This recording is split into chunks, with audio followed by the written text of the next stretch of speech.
He's known as the Mick Jagger of art auctions. 69-year-old Simon de Pury isn't your typical auctioneer. Active on social media and known for wooing his followers, he's been in the art business for over 50 years. The high flyer, who is now known for charity auctions, used to be chairman of Sotheby's Europe and chairman and owner of Phillips Auction House. With many auctions in spring now postponed, there is lots of confusion as to what happens next. First of all, we don't know whether we can fly to the UK or we can fly to New York. For the moment, we can't. And even if we can at some stage, I'm not sure that people will want to go into a crowded sale room. Probably not. Now, this will not be a real problem for conducting auctions, because even before the Corona crisis, the big evening sales, while they happen in front of packed stand-room audience only, the top buyers and the top bidding did take place from collectors from all over the world who are bidding over the phone, either from their offices, from their homes, from their swimming pools, or else they type in their bids online, and then the bids would be seen by the auctioneer from the podium. So effectively, you can very easily have a top-notch auction without any physical attendance, as long as the auctioneer is linked to all the key buyers around the world. So do you think that online auctions are the future? Online auctions will be the great winners of what we are going through now. The online market has been extremely slow to develop. The art market is probably the only market that has so far successfully resisted the technological revolution.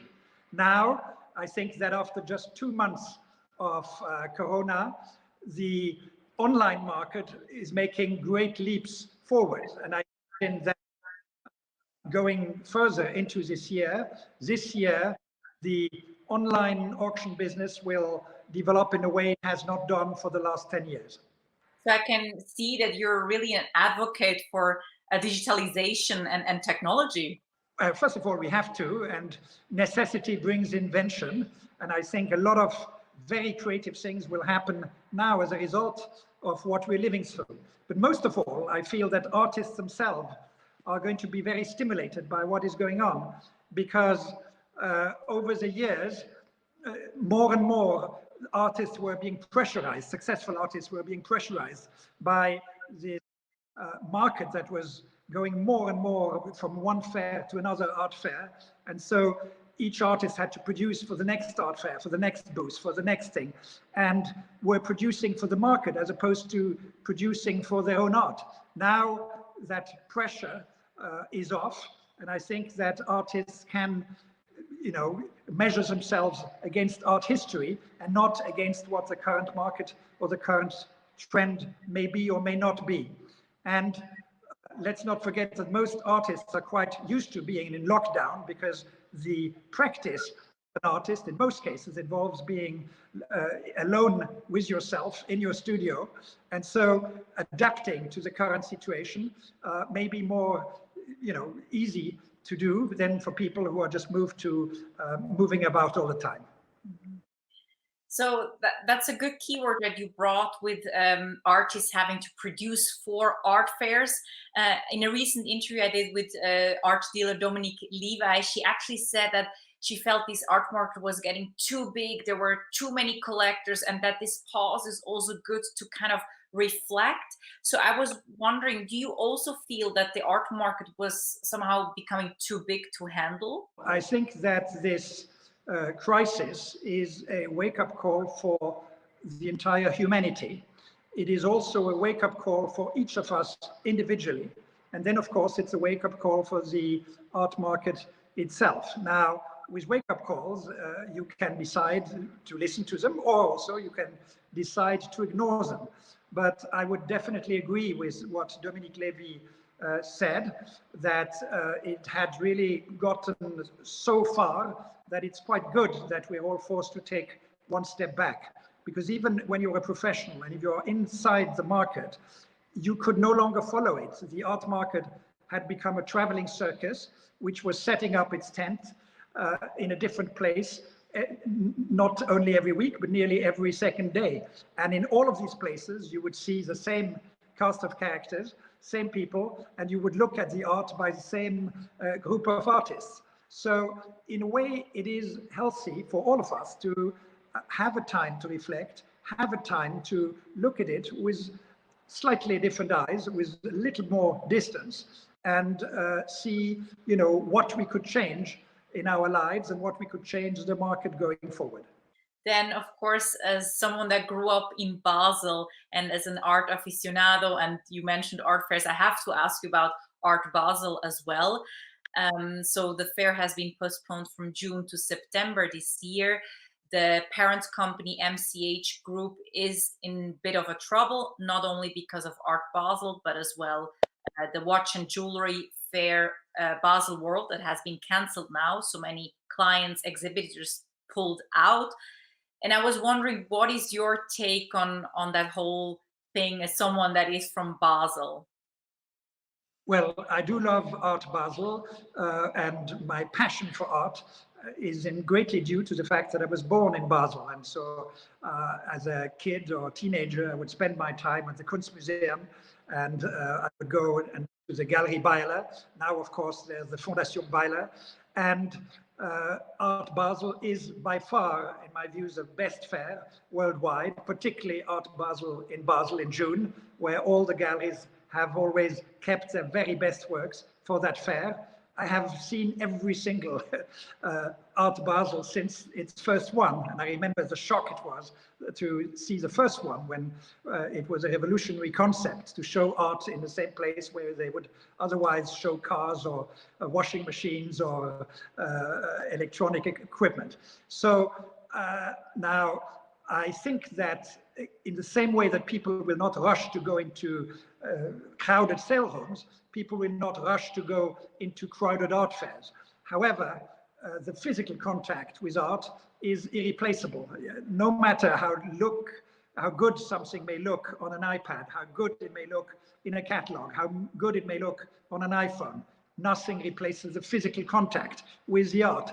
So one will always need to go to see it in museums, to see it in art galleries, and of course to see it in art fairs as well. But one will need to find a system that you have less people that are let in at any given moment, which will enhance the experience, the viewer experience, but one must continue to offer the chance of enjoying art in a physical way.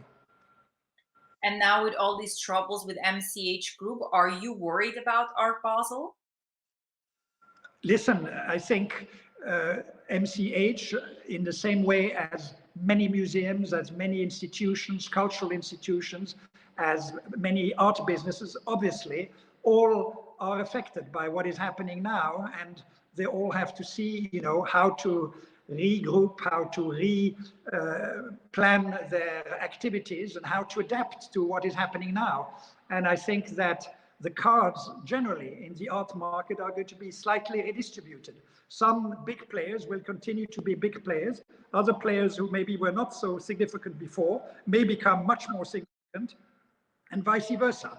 And in a way, that's an exciting situation. So none of us know who will be the winners, but there will be winners, and it will be a very different situation. Then maybe just coming back to online, and as I saw that you're a tech fan, I also saw that you're an Instagram fan. You post a lot of pictures recently, even here during the shower, during taking a shower. Oh, I see. Yes. Well, as somebody who was traveling a great deal, I was having so many images and so many things that I could photograph and post on a daily basis on Instagram. And now, obviously, having been the last 2 months in my apartment, in my small apartment here in Monaco, my repertoire of images is, of course, much more limited. But I see that even in a small confined space, there are plenty of things you can photograph. And okay, this selfie under the shower is maybe an extreme example, but of course I have also the pleasure of having the view onto the Mediterranean, and every day it changes and it's gorgeous. And so even confined in a tiny space, there's an unlimited repertoire of what you can post. And have you you know, I read in an interview that you have mentioned that you have bought art before through Instagram. Is that something that you do on a regular basis? Instagram is the best tool now for discovering new artists. In the old days, an artist had only a chance of making it if he knew somebody in the art market, if he knew somebody who owned a gallery and would be prepared to take a risk and exhibit their work. Now, luckily, there are many more ways for an artist to get attention. From the 80s onwards, street art became a phenomenon, and so many artists did get a much wider audience through street art. Let's not forget that Jean-Michel Basquiat, Keith Haring started as street artists. Today, people like Banksy or Gemeos have a massive worldwide audience. But then I think that Instagram has been the main game changer, in the same way that YouTube changed the game in the music business, where musicians who would not have been noticed by majors or ignored by majors suddenly could build up an audience. Same thing happens with art. You have some artists that were totally unknown that have been picked thanks to Instagram. I have chosen a brilliant young Chilean artist called Guillermo Lorca, offered him his first show in London at De Pury at Asprey. And while he was a mega star in Chile, he had never had a big show outside of Chile. And if it hadn't been for Instagram, I would not have seen his work. Or Swiss Beats, the brilliant musician who has started the art fair called No Commission. He has chosen all artists for that art fair purely through Instagram. And I remember doing a panel talk at Art Basel Miami with Kevin Seastrom, who was the founder of Instagram. He's sadly no longer with Instagram, but because he sold it to Mr. Zuckerberg from Facebook. And we had Hans-Ulrich Obrist and on the panel as well. And we said that Instagram was going to transform the art market. Everybody was looking at us as we were these strange fellows. But now, 5 years later, nobody can dispute that. I'm sure that you're in touch with collectors. You're a collector yourself. At the moment, are you willing to spend money on art? Now, let's realize one thing. Obviously, what is terrible about the crisis that is going on, that it has already hit so many people instantly and had an impact on their lives, a dramatic impact on their lives. And I realize that being in the art world, some of us are very privileged, and the fact that I can speak here to you and is a proof. But of course, we all have to see this could last quite a long time, and we all have to, at any level, what do we spend our money on? We want to be sure that we spend it on essentials. Now, art, as we know, we do not need art to live. However, I couldn't imagine a life without it. And I think that we do need art. And when you do need art, you see already the impact it has on social media. There's so many memes relating to art or to some famous artists, so many people reenacting famous paintings on their Instagram posts, and also listening to music. The power of music is phenomenal. It's art that gives us courage, that gives us strength, it gives us a belief that we will make it through this. Not only will we make it through it, but it will make us stronger. And when we'll get to the other end, it will have helped us enormously. So we do need art, and collecting is a disease. It is a bug that catches us. And once you're hooked, you need your fix. Now you try and control your fix a little bit. Obviously, if your means are severely undercut, but even then, you still want to see what you can buy. Now, I have bought only one single work since this crisis has started. It's a young artist, American artist. She's very, very talented. She has a show opening in Berlin in June. Berlin galleries can function. So I was very happy to buy this. But I must say, I was thinking twice, should I really do this right now? But also, when you look at the past, those people who are bold and go right against the general mood are the ones who do the best. So in these moments, those who feel they will go and will take risks they can build incredible collections and can really put the basis of great collections going forward. Is it a safe asset maybe as well? Art is clearly a very, very good investment, alternate investment. You can observe the evolution of prices since the mid-19th century, because since then you have enough documentary evidence about the prices being paid for works of art. And you see that the art market, despite every now and then you have a moment of readjustment, despite that, since the mid-19th century has continued to go up. And the art market will unquestionably continue to go up. The only thing that will change is taste. Taste is constantly evolving. What we viewed in the 1920s as being the best of the best was no longer considered to be the best of the best in the 1960s. What in the 1960s was considered to be the best of the best is no longer considered to be the best of the best today. So taste will continue to constantly evolve, and a crisis like this will accelerate the change of taste. But the overall market will continue. And the top end of the market, i.e. the absolute trophy works, which there are very few of those works available at all, will continue to go up and up. In the same way that the difference between the 0.0001% of the world who are even now getting wealthier and the rest of the world is getting wider, the same thing will happen for the truly absolute trophy works. And now these works in a time of crisis don't come onto the market. Anybody who owns a work, unless he needs to absolutely sell it, will not want to do it right now. So they will want to wait to see, you know, until the mood changes, or if things are maybe a little better.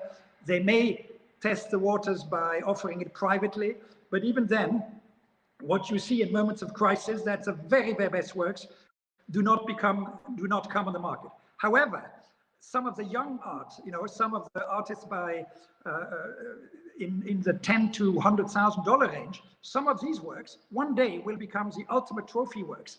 And these works you can now buy with a discount. These works you could do phenomenally well by buying them right now. Can you give maybe a name of an artist that one should collect or have an eye on right now?